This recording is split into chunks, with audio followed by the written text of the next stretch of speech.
For most of us, we begin thinking about our heart health a little later in our lives than we really should. Our daytime cardiology specialist, Dr. Shoba, is here this morning to remind us that good heart health begins when we're born. And that's very true, isn't it, Doctor? Yes, it is true. And this is Heart Month, so we need to start focusing on our hearts and our babies' hearts from the time that they are born. There are different types of heart disease. Right. But the most important one as adults is the one that kills people is heart attacks, which with blocked arteries in the heart. And for that, the heart care starts now, the day they are born. And you were telling me that there's actually some research going on right now to do with the actual DNA, our genes, our makeup, as far as, talk to me about that. You gave me some great information we were talking earlier, something I had never heard. There's something called telomeres at the end of our genes, or caps at the end of our genetic profile, that sort of help protect our genes. And when these caps become smaller and smaller, it seems to put us at risk for heart disease. And it also makes us age a little faster. I mean, you see some people age faster, some people age slower. And there are different things that actually make these gene caps, as I call them, wear away at a faster rate. And stress is one of them. What are some of those other factors that affect those gene caps?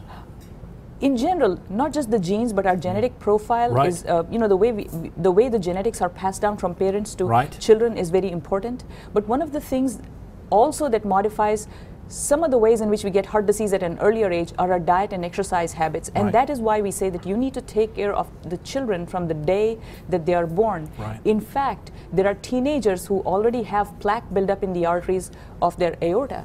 And it is said that, if you're in your 20s and you've had parents with heart disease at a young age, you might want to get your blood pressure checked in the 20s. Some children may need to get their blood pressure checked even when they're less than 10 years old or even teenagers. And it all depends at what age your parents develop the heart disease. Cholesterol checks may need to be done sooner in some populations. Generally, we start around the age of 30, but in some populations, it needs to be done sooner. One word of caution, or sort of a health tip, if you're in your 30s and 40s and you're a male and you have a very strong family history of heart disease, you have a little bit of high blood pressure, a little bit of high cholesterol, there's a test out there called a CT calcium score. And you can get that test done and it costs only $49. And if you have calcium buildup in the arteries of your heart at such a young age, the odds of you having heart attacks at a later age are so much increased, over 5-fold increased. So doing a simple test at an earlier age might actually save your life. $49 well spent. Yes. And let's talk about that. We were talking about heart health. What can mothers and fathers do to really get that child started on a good regimen to get them into their 20s in good heart health? I think the key is to live by example and what you store at home.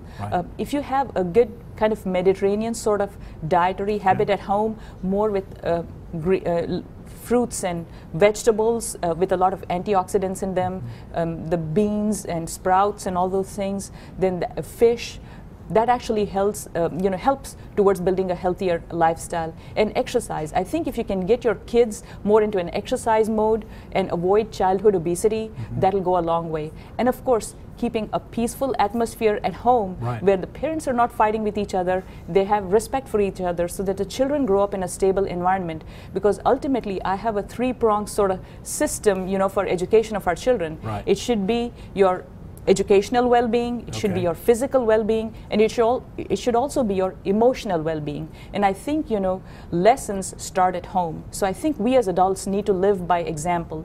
And you were telling me you believe in a big connection between our brains and our heart. I mean, if you're stressed out, those factors really go a long way. If you cut back on that goes a long way toward your heart health as well. Right. Stress does increase your risk of heart attacks.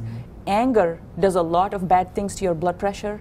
And I think controlling your emotions is so important in taking care of not just your heart, but your whole physical well-being and your whole attitude towards life that helps prevent all kinds of medical ailments. And we just went through Valentine's Day yesterday. Yes. And it's Heart Month. It is. And it's time just show some love toward your family, and that goes a long way to encouraging good health in them as well. Absolutely. All right, Dr. Shoba, thank you so much. You're just so chock full of great information. And if you need even more information, check out all the information right there at the bottom of the screen.